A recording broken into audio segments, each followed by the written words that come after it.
Welcome to Biafra Battle Cry TV, where Biafra is not just only our identity, it is our faith. Here, we stand firm in our devotion to the cause and to our leader, Mazi Nnamdi Kanu, champion leader of the indigenous people of Biafra, IPOB. Don't forget to like, share, and subscribe to stay connected to the heartbeat of the resistance. Thanks for watching, and may Biafra rise. Was reporting live bullets, live rounds fired. Is this how to go? The same people that shut this country down for 2 weeks, Jonathan did not go after them like this. A lot of the people that protested Occupy Nigeria morphed into what is the APC today. We saw how they had a series of protests then. Were these not the same people that protested and put Jonathan's head and call him all sorts of names, Jonathan Haram and everything? Did they stifle their voices this way? So this high-handedness we practice in the name of democracy will not get anywhere. Let's begin what's trending. As today marks the 5th anniversary of the NSAS protests and the tragic Lekki killings of October 20, 2020, we pay tribute to victims of SARS and honor the legacy of a movement that captured global attention. The NSAS protests brought together millions of young Nigerians demanding an end to police brutality and government accountability. The Soros Soke and Coconut Head generation took to the streets in peaceful demonstrations that culminated in the tragic events at Lekki toll gate where protesters were shot at by security forces. Let's bring you a recap.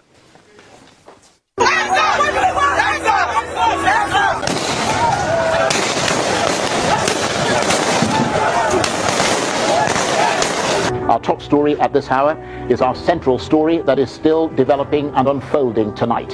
Sounds of gunfire have exploded on the streets in Nigeria's commercial capital, Lagos, as troops open fire on protesters there. There are reports of people killed and wounded as the Nigerian authorities move to end increasingly violent protests against police abuses. Riot police have been deployed across the country and a curfew has come into force in several states.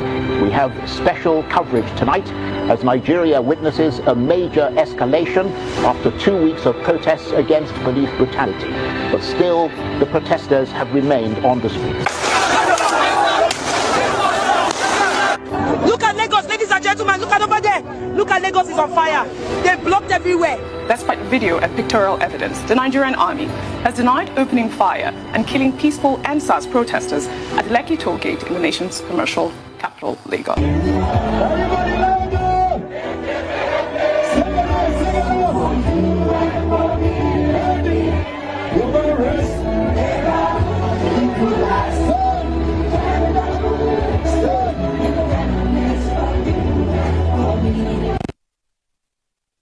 For the Sumba movement. As we mark this significant milestone, activist Omoyele Showere's move to organize a protest against the detention of the leader of the indigenous peoples of Biafra, Nnamdi Kanu, around Aso Rock, the National Assembly Complex, Force Headquarters, the Court of Appeal, Eagle Square, and Shehu Shagari Way has been met with reactions. The Nigerian police force over the weekend urged demonstrators to respect a court order restricting protests around key government areas. Police spokesman Benjamin Hundeyin, while acknowledging citizens' rights to peaceful assembly and expression, stated that such rights must be exercised responsibly and within the limits of the law, particularly where public safety, national security, and the rights of other citizens are concerned. This statement has elicited reactions, and I'll take some posts on X. This is from Obiora, who wrote on X, "With due respect to the Inspector General of Police, the places mentioned in this release, Aso Rock Villa, the National Assembly, the Court of Appeal, Force Headquarters, Eagle Square, and Shehu Shagari Way are not private estates. They belong to the people of Nigeria. The citizens built them, funded them, and ultimately own them. Therefore, the right to peacefully assemble in those places is not a privilege to be granted by the government. It is a constitutional right that must be protected, not suppressed. If we are to speak of court orders, then we must remember that the same judiciary has discharged Mazi Nnamdi Kanu on 2 separate occasions, yet the government continues to detain him in clear defiance of those rulings. Selective obedience to court orders undermines the very foundation of justice and erodes public trust in both the government and law enforcement. Nigerians are not asking for chaos. They're asking for fairness, equity before the law, and accountable governance. A government that has nothing to hide should have no fear of its citizens expressing dissent. Protests are not a threat. They are feedback, a mirror reflecting issues that require urgent attention. It is a sign that All is not well in the land. True leadership listens, not silences. The strength of any democracy lies not in the number of armed officers deployed to suppress voices, but in the courage of those in power to hear uncomfortable truths and act justly. Another ex-user wrote, "This statement from the Nigerian police force is a welcome reminder that the rule of law must guide every action in our democracy. Upholding court orders is crucial for maintaining order and preventing chaos. However, it's equally important that law enforcement officers carry out their duties with professionalism, restraint, and respect for the constitutional rights of citizens to peaceful assembly and free expression. Peaceful protest remains a legitimate democratic tool for citizens to express their grievances, provided it is conducted responsibly and within the law. The police must therefore balance firmness and fairness, ensuring that while security and public order are protected, voices of the people are not unjustly silenced. Ultimately, both the citizens and the police share a common responsibility to ensure peace, justice, and respect for the Constitution for the Constitution to prevail in our nation." I believe that's what the ex-user is trying to say. Rufai, we know the NSAS movement, represented a defining moment for Nigeria's youth generation that, leveraged social media and organized this protest that captured international attention. It is quite, glaring at this moment that the rule of law has to prevail in the land. And, I do admire activist Omoyele Sowore for actually tying in this protest with the injustice as it seems. Rufai, your comment, and I'll come sit with you. I mean, it's apt to protest when people have grievances. That's why we have a democracy. Yeah. And that's why I condemn any form of,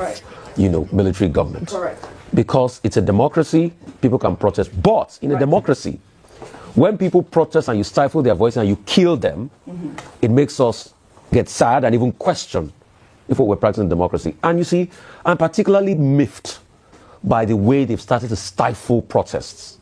Just this morning, what happened? When went out with people to protest, and the next thing, tear gas. Daily Trust was reporting live bullets, live rounds being fired. Is this how to go? The same people that shut this country down for 2 weeks, Jonathan did not go after them like this. A lot of the people that protested Occupy Nigeria morphed into what is the APC today. We saw how they had a series of protests then. Were these not the same people that protested and put Jonathan's head and call him all sorts of names, Jonathan Haram and everything? Did they stifle their voices this way? So this high-handedness we practice in the name of democracy will not get anywhere. You remember the first anniversary after NSAS, that Femi had to stand tall with the police officer. People were tear gas. Mr. Macaroni was packed up in a bus. People must have a right to protest. What are they protesting for? Nnamdi Kanu. People have talked about a political solution on this one. Because while you talk about Nnamdi Kanu, what he did is unfair, you are also seeing a lot of heinous crimes being perpetrated by bandits, and they're having peace meetings. But in this country, some people have more power over the others. Like I've repeated, they have not said everything Nnamdi Kanu did was good. I disagree with some of most part of his advocacy. But what you cannot deny Nnamdi Kanu, are people not being marginalized in this country? Are people not being killed in this country? So as long as that is happening and you don't have a level of fairness, then you're saying people should not talk? So I keep asking, which kind of democracy do we even practice?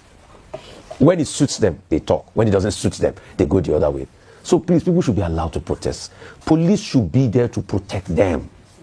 I remember the famous protest when Chuba Okadibo and Buhari went to protest in Kanu that they refounded them. That was where Femi Falana went to court and he got that judgment.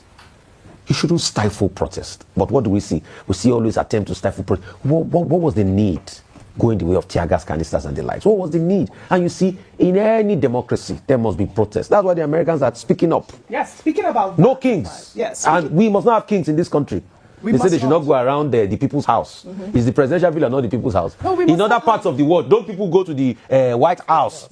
And the president will even take them on tours. Right. But you can't do. See this country. All right. Well, speaking about that, and speaking about stifling protests, you just mentioned no kings. Speaking about protests in the United States, millions of people attended protests over the weekend against President Donald Trump's administration in the second rounds of no kings demonstrations across all 50 states. The widespread rallies aim to broadly reject what organizers describe as Trump's increasingly authoritarian agenda. The protests, which originally began in June, follows sweeping ICE raids and troop deployments in Democrat-led states. The protests come against the backdrop of a federal government shutdown, with GOP lawmakers and the White House in a standoff with Democrats.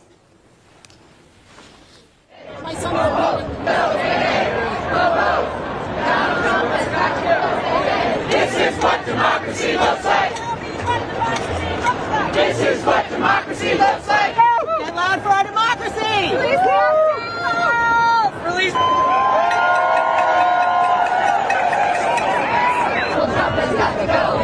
My son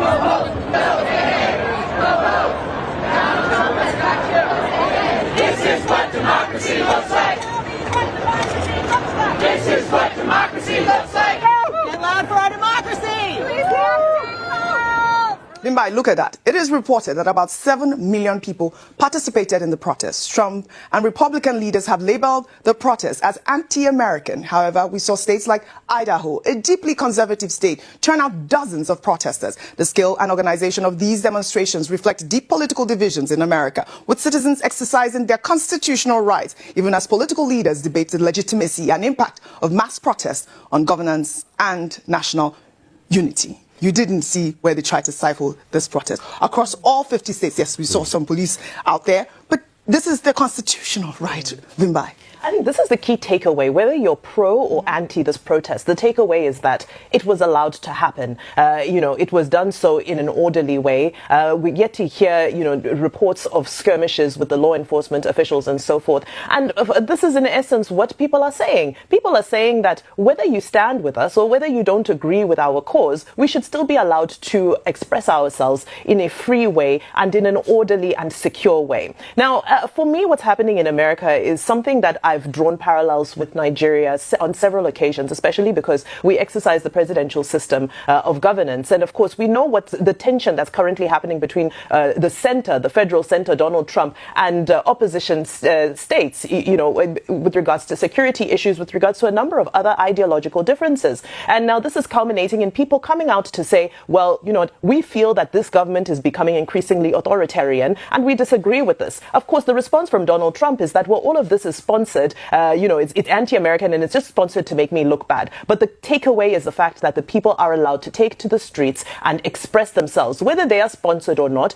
whether they stand right or not. History will judge them. And history, on several occasions, has vindicated millions of Americans who have come out to protest in the streets to be able to voice their concerns. Now, the deepest concern in the global South is a phenomenon called hijacking protests that we see. We've seen protests become increasingly violent in a number of places. Now it's almost like it's like a catch-22 situations, because the more you stifle these outings, the more people are going to become aggressive in wanting to come out. What are some examples? You look at Kenya, you look at Nepal, there's several examples that we can look at where protests have turned extremely violent, and that is because there's a huge attempt to try and quell them. There's a huge attempt to try and take away people's rights to protest, and of course the outcome of that is violence. I hear in Abuja a number of people have been arrested this morning. That's besides the tear gas and the bullets that are flying around. And I just say, why can't we just trust our security services to ensure that protesters are kept safe, that they stick to whatever demarcated area has been allotted to them? That's most importantly. And number two, it does not need to degenerate.